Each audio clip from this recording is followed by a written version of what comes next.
বাংলাদেশের তারকা পেসার মুস্তাফিজুর রহমানকে দলে বেড়ালো পিএসএলের ফ্রাঞ্চাইজি লাহোর কালান্দার্স। এর আগে ২ মৌসুমে লাহোরের হয়ে খেলা টাইগার এই পেসারকে এবার সরাসরি চুক্তিতে দলে নিয়েছে ফ্রাঞ্চাইজিটি।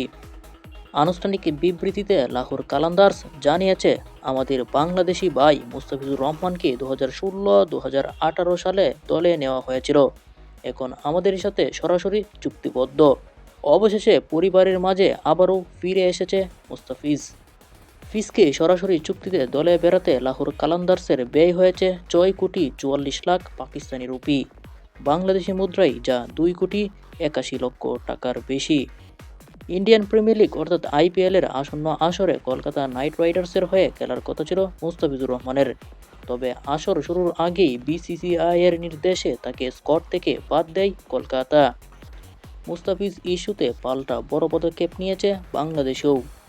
নিরাপত্তা শঙ্কার কারণ দেখিয়ে ভারতে বিশ্বকাপ খেলতে যায়নি বাংলাদেশ ক্রিকেট দল। বিসিবির সঙ্গে একাত্মতা জানিয়েছে পাকিস্তান ক্রিকেট বোর্ডও। তারা বিশ্বকাপে অংশ নিলেও ভারতের বিপক্ষে হাই ভোল্টেজ ম্যাচটি বয়কটের কথা জানিয়েছে এরই মধ্যে। আইপিএল থেকে বিতর্কিতভাবে বাদ দেওয়ার পর পাকিস্তান সুপার লিগে নিলামের জন্য নিবন্ধন করেছিলেন মুস্তাফিজুর রহমান।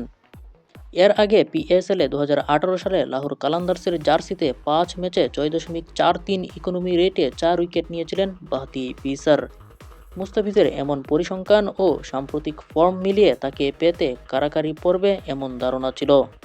বাকিদের পাশ কাটিয়ে সরাসরি চুক্তিতে তাকে দলে বেড়ালো সাবেক দল লাহোর।